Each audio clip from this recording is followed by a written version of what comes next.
All right, moving on to the AFC East. New England Patriots, offensive weapons who can separate. Yeah. I mean, it is obviously quarterback and figuring out what the quarterback situation is, if it's Tom Brady or if it's the next quarterback, whoever it is, but some sort of weapons around the signal caller. Yeah, I mean, the biggest need is quarterback, whether it's retaining the one they have or figuring out who the hell you're going to replace him with. Assuming you have that sorted, then you need to fix all the reasons they weren't that great this year, even with that quarterback, which the primary one, I think, is the fact that they didn't have any receivers. I think just not having a reliable tight end. And I don't know that an Austin Hooper in free agency or an Eric Ebron in free agency is the answer. But, you know, Brady's worked the middle of the field extremely well his whole career. He's always had a half-decent tight end from Daniel Graham to Ben Watson to Gronk. Plus Aaron Hernandez in there, plus Martellus Bennett in there, plus all these other options. Mm-hmm. And this year was like the worst tight end situation in the NFL by far. Yeah. If he at least had a decent tight end, then you can hide N'Keal Harry a little bit. You can hide Mohamed Sanu a little bit. They still need an upgrade, like a legitimate upgrade at tight end, a legitimate upgrade at wide receiver. That pushes Sanu and Harry down the depth chart a little bit, where there's a little bit less pressure on them, less pressure on Edelman as he gets old, 34-ish, right? I mean, they need. This is not a one-stop fix. I think their problem is for years, this whole thing was kind of a house of cards, in that it was built on these like two guys that were really good. So it was Gronk and Edelman, and as long as you had both those guys up and functioning, you could get by with a bunch of bit parts everywhere else because you couldn't take away both of them. You know, if you were going to go out there and stop Gronk, all right, Edelman will make some plays. He'll have 15 catches. He'll be the guy. But even then, they won in 16 without Gronk, and they won. Right. Brady was MVP in 17 without Edelman. And they were notably worse every time one of those two guys wasn't on the field. But Brady was good enough to overcome that for most of that time. Now, Brady's reached the point where he's not, and they've lost one of those guys. So it's just one person. Right. And now teams just go out there and go, okay, we're going to take away Edelman and see what you do. Right. And they don't have anything. And it wasn't great. They're not able, nobody else is able to win, and Brady isn't able to will them to victory in that scenario anymore. So you need now every sort of swing they've taken at another bit part player crapped out, whether it was Josh Gordon, Antonio Brown, N'Keal Harry in the first round. Like they realized that this was coming. They took a few swings at fixing it, and they all fell to pieces. So the whole house of cards came down last year. And now you have to rebuild it pretty quickly in one offseason, right, which is not an easy task, particularly with Edelman getting older. Like if he hits a wall, they're in real problems. They're in real trouble. I mean, part of the issue too is they tried with Antonio Brown and with Josh Gordon, but those were inherently risky moves, right? They tried, they put effort forth. They realized that there was an issue. Yeah, they realized that N'Keal Harry needs to be pushed down the depth chart. Philip Dorsett, because those guys are good. If you had someone else. And Philip Dorsett was just that deep threat you had to worry about. If you 15 had a non-crazy Antonio Brown, you would be okay. Yeah, they'd be okay. But if like Philip Dorsett could be a decent, deep threat, deep out guy for 15 to 20 snaps, and N'Keal Harry could be a nice gimmick player. Not what you want to draft in the first round, but for now he's a gimmick player that could create after the catch and all that stuff. Then it's not bad, but it's when you have to rely on them a lot. The good news for them is that this might be the best receiver draft class to come along in decades. Are they? So this is kind of like Bill O'Brien. Problem is they hate drafting receivers. They do. And this is kind of like Bill O'Brien in the game against the Chiefs, where they didn't go for the fourth down early on. Maybe they should have. And then all of a sudden they just fake punt. Yeah. So are the Patriots going to be a little gun shy going for another receiver early in the draft? If they are, they're because it's like, hey, we just did it. Way. I mean, how do you fix this? The alternative is you go hard in free agency for Amari Cooper. Well, Belichick has added big weapons to the offense a few times throughout the regime, right? Yeah. 2007, you go get Randy Moss and Wes Welker. Both were trades. Both low cost. Low cost trades. 2010, they draft Gronk and Hernandez. Now, maybe they weren't necessarily... Both low cost. Second and fourth. And they didn't know that they were getting a future Hall of Famer and, Hernandez, but they knew that they addressed it, right? Now, they have given up a first-rounder for Brandon Cooks a couple years ago. They are so much more likely to get the veteran, right? So they might try to flip a first-rounder. They don't have a second-rounder, but maybe they do try to flip a first-rounder for a receiver and then take a shot on an A.J. Green or an Amari Cooper. Diggs? Stephon Diggs keeps would be. making irritating, like, cryptic noises about, maybe I'm going. And he seems like, that's the other weird thing about bringing in a N'Keal Harry is you would expect them to get a receiver like a Diggs, a little bit smaller, good route runner type instead of a big contested catch guy like N'Keal Harry. So it'll be interesting to see which way they go there. But either way. Yeah, I mean, so it's a good offseason in terms of if this is your need, you can make it happen, but you need to go at it aggressively. Like, you probably need to they need more than one, because we've seen what happens when they try and fix this one move. If that one move goes bad, the whole thing's dead. Right. So they need to swing multiple times at this. B, it's the best draft class for receivers to come along in years. C, they are prepared to trade draft capital to make a move like that happen. So you're not just looking at, okay, if it was free agency alone, we're talking like Amari Cooper, AJ Green, if we're prepared to go that old, and then not that much else. Right? It's not good that they gave up a second rounder for Sanu and he was that disappointing. That's a problem. But because that second rounder right now could get like a Rager from TCU or whatever. You're not just limited to those free agent groups. You can actually start thinking, okay, how much would it take to get Stephon Diggs out of Minnesota? They wanted Odell Beckham a couple years ago. Right. They were in the sweepstakes. So see if they go back to that well. The Buffalo Bills, we put down a wide receiver that complements John Brown and Cole Beasley. Nah. I think there's a case to be made for that. So your rule about let's not focus on this receiver's contested catchability and all that stuff, would you break it if you knew you already have a John Brown and a Cole Beasley? Nope. You have a deep threat, you have a slot receiver in Cole Beasley. Would a guy like a T. Higgins with this incredible catch radius coming out of Clemson be a really nice fit for the Bills in the first round? I mean, he might be a nice fit, but it would have nothing to do with the fact that he's contested catch guy. I don't know.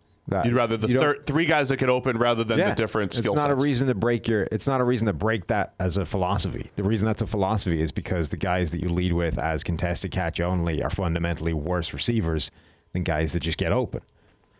So the Bills caught just 40% of their contested catch opportunities, 28th in the NFL.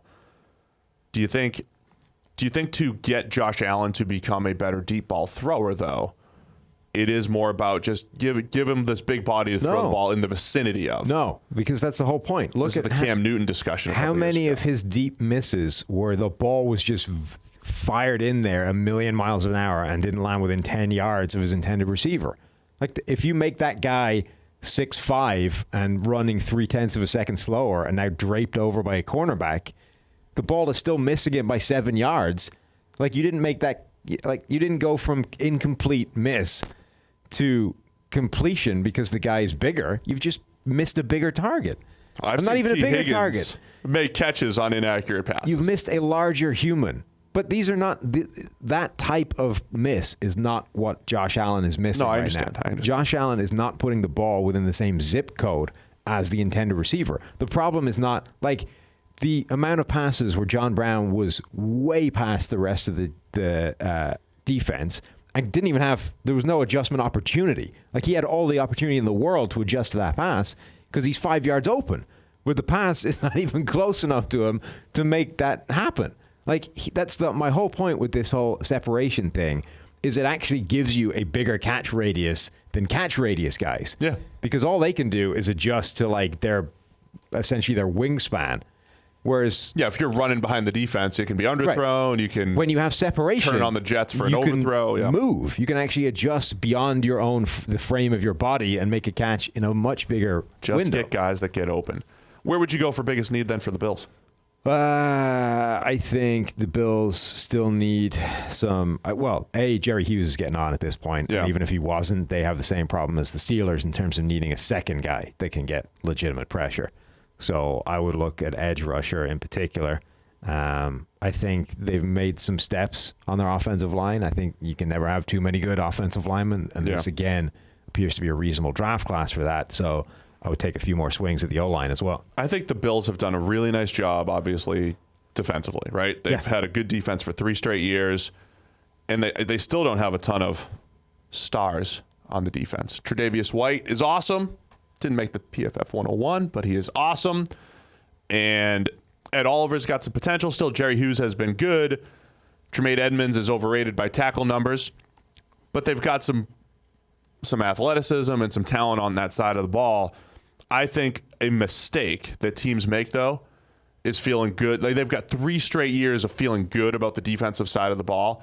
If they stray and just say, okay, well, we just have to build offense, our defense is fine, that'd be the mistake. That'd be like the Vikings a couple years ago. Not that they didn't address it, where the Vikings had this good defense, but they didn't really have the depth or the next guy or the replacement plan. You have to build both sides of the ball equally. I would not forget about Buffalo's defense, even though the offense has been the clear weakness the last few years. Well, also, our point has always been that, look, PFF, the way you're reading our interpretation of the data is not right? A lot of Bills fans are like, PFF hates the Bills. We don't grade any of their players well. It's like, yeah, but in order for you to get this level of production without us grading that many of your players well, it means that the coaching is doing a phenomenal job, right? McDermott's been fantastic. Yes. Now, Leslie Frazier, they've been great. So the next question is, well, why didn't he win Coach of the Year? Because one guy wins Coach of the Year, and that was John Harbaugh this year. Right. He can be second. He's right up there. Or it's more like the 3-year body of work that McDermott's put out there has been like top 10 worthy. He's right up coaches. there. We don't need to give him Coach of the Year in order for us to think he's doing a really good job. But anyway, the point is, if he's the guy that's generating this level of production with that level of talent, think what would happen if you moved the talent up. Like, if you got better still, they could be even better. That's the whole point. Don't look at this as PFF hates all of our players. Use this as a way of understanding that, hey, if McDermott is doing this level of job with that level of talent, what happens if we improve the level of talent? I don't know who you're talking to right now anyway. All the people that are hashtag Bills Mafia all the in your people mentions, muted. They're not listening to the podcast. I don't know They're anymore. Just hashtag Bills Mafia. I think I've muted everybody from Buffalo at this point. All right, moving on to the Jets. We went with offensive line help, but this is everything. This is everything. This is the entire roster. I think cornerback has been a disaster there for a few years. Edge defender has been a 15-year issue. Mm-hmm. Like John Abraham. Don't worry, Jamal Adams fixed that last year. That's true. Jamal Adams came in and Jamal Adams might legitimately be their best edge rusher as a safety, just like Derwin in the Chargers. No, but the defense at key positions, cornerback, edge defender. Then you need wide receivers too. I mean, we're sitting here a year ago, and there was 3 first-round quarterbacks: Josh Allen, Sam Darnold, and Josh Rosen. And they may have had the 3 worst offensive situations in the NFL. Those 3 guys, right? Josh Allen and the Bills did a really nice job bringing in John Brown and Cole Beasley, even though I'm saying, give me one more piece to that puzzle for Josh Allen, and that could work really well. Josh Rosen didn't even get another shot, and he went to maybe a worse situation in Miami. Mm-hmm. And then Sam Darnold didn't really get a whole bunch of upgrades on the offensive side of the ball. And I think I might even go receiver help over the O-line help. If you can get guys, I keep coming back to, if you can get guys that can get open quickly, you could protect the O-line. I'm not saying you don't want that disaster. You still want to creep back toward average on the O-line. But the Jets are another team I would consider the double up at receiver at some point in this draft. And just getting playmakers for Darnold, or he's got no shot. Yeah, this is another one of these very ugly rosters that needs a lot of help pretty much everywhere. Their cornerback situation is a mess. Edge rushers, they've never been able to find one for years. Wide receiver, Robbie Anderson is hitting free agency, so they need to either get him back or replace him with something and then add. Right. They had one of the worst receiving corps in the NFL with Robbie Anderson. Now he's leaving, potentially. Right. So you need to replace what he's leaving and fix the fact that nobody outside of him was able to do anything either. So, yeah, they need a ton of wide receivers. Again, good draft class for that to be your need, but, wow, they need to really make some plays. And then I think if they're smart, I love Jamal Adams on the back end, but if they're smart, can they build their defense from back to forward? Much like the Ravens did, who cares that they don't not who cares, but you can do without massive game changers in the front 7 if you can cover well on the back end. They also, there's repeated stories that keep coming out about them wanting to trade Jamal Adams. Why? That's insane. I don't know. The other thing they should do, by the way, is take a low-round swing at a quarterback because Sam Darnold might not actually be good. Oh, boy. We don't know if he is or not, but I'm just saying, while we're still undecided, let's have a little insurance policy back here just in case. Yeah, I'm all for that. As we know, as we talk about teams that need quarterbacks, all the quarterbacks that are heading into year 3, they're still Lamar's good. Yeah. But the rest are coming with question marks, right? And what they're going to be going forward. Miami Dolphins, I think it's pretty clear. It's got to start with quarterback and then everything else. I like the way it was phrased. I do like that too. A reason not to put Ryan Fitzpatrick back on the field, as fun as that may be. Yeah. I mean, it's harsh but fair, I guess. Yeah. Like if Ryan Fitzpatrick is your answer, you're probably in trouble. Or... No or. I'm always looking for the modern day Rich Gannon. I'm always looking for that veteran where like the light goes on and he becomes a viable player. How old was Rich Gannon? He's in his 30s. You're right. How far into his 30s? 34, 35 before he became an MVP candidate. Fitz is 37. I mean, he might be a little old. But Fitz is coming off his 2 best seasons. 37 is the new 32 in the NFL at quarterback. We know that. Brady's going to play till he's 48. Rivers is 38.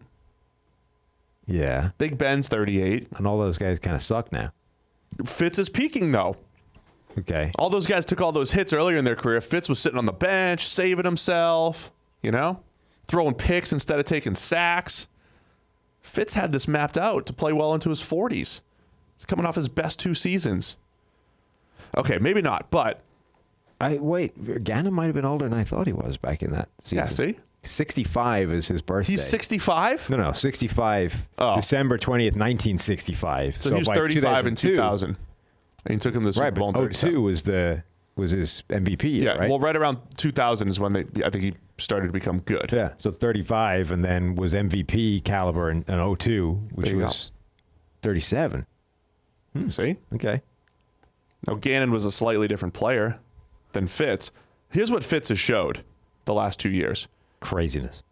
He had a great supporting cast in Tampa Bay as far as guys who could go get the ball. And we've had multiple years, 2015 with the Jets, where they had Brandon Marshall and Decker. Was it him and Decker? Eric Decker. I think. And he would just YOLO ball to them and they were making plays. And he had put up big numbers. 2018 with the Bucs. He's throwing the ball up to Chris Godwin, Mike Evans, Deshaun Jackson. They're all making plays for him. O.J. Howard. Now, last year, all he had was Devontae Parker, and he extracted a career year out of Parker. Parker's getting paid, owes Fitz a whole bunch of money for YOLOing up to him. He's elevated some guys. He has. He's extracted production out of, either some good supporting cast and then last year a not so good supporting cast. The problem with that is that it's not necessarily an overall successful way of playing.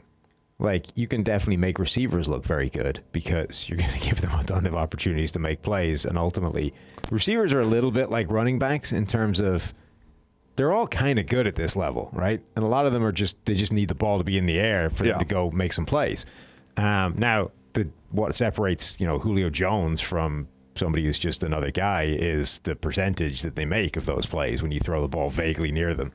But all receivers, if you give them enough opportunities, are going to make a bunch of those plays and consequently end the year with some really healthy looking numbers. But in order for that to have happened, you had to throw the ball in the air a lot in ill-advised situations or in ill-advised places. Yeah. And the overall efficiency of that is not necessarily good.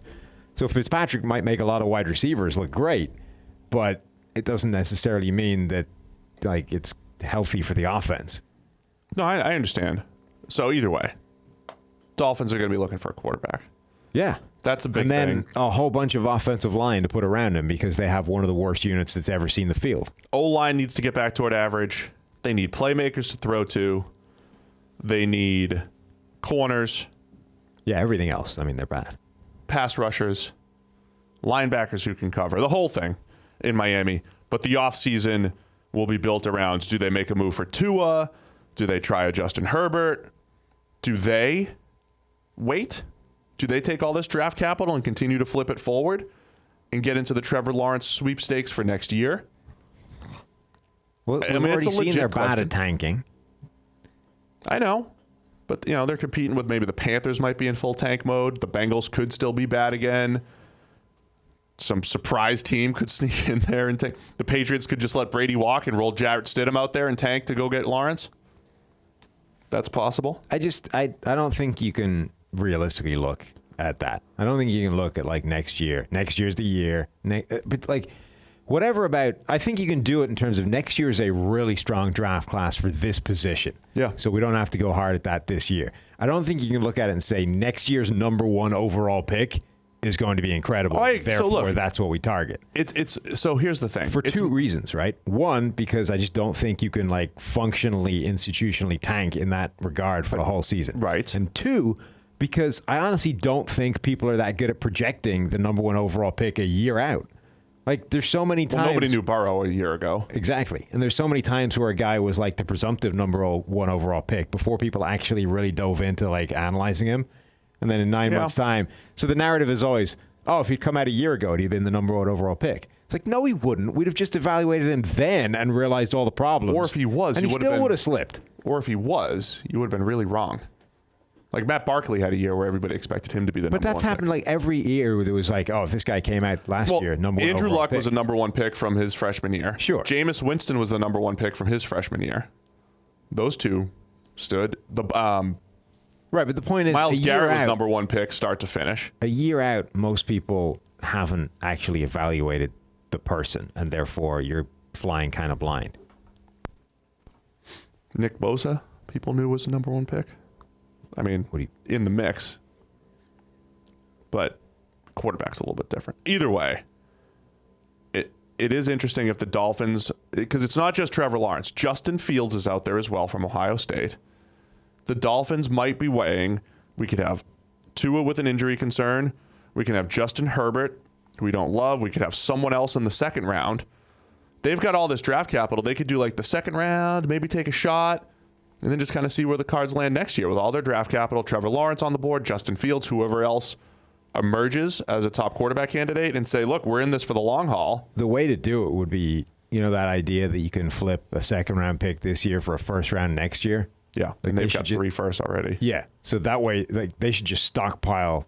They should trade back a couple of times, stockpile second rounders this year, and then flip them all for next year's first. Try to get 5 first rounders. Just get half the first round next year and go, right, whatever happens, we are in position to get whoever the hell we want at any time in the first round. If teams could truly, there's a difference between tanking and being able to see the long term. And if you can truly draft for medium to long term and not just for next year, then I think if the Dolphins have that leeway in the front office and with the coaching staff and all, if they're confident enough that this is about a year 3, 4, and 5, not year 2, then they might not have to force a quarterback at 5 overall or trade up or anything like that. They might not have to force it this year.